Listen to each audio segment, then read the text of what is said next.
nakakainis lang. Kasi may mga taong gustong yumaman, pero ayaw naman magpuhunan. May mga gustong kumita, pero takot naman sumugal.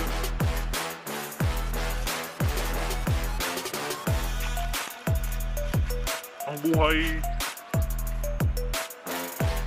ay isang napakalaking sugal. Hindi mo alam kung matatalo ka, hindi mo alam kung mananalo ka. So, kailangan galingan mo. Pero sa mga taong ayaw sumugal, ayaw ibigay yung lahat,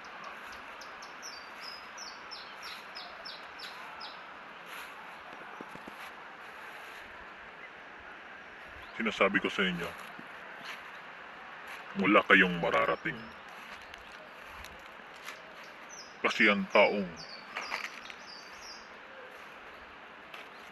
may nararating ay yung mga taong magagaling sumugal sa laro ng buhay.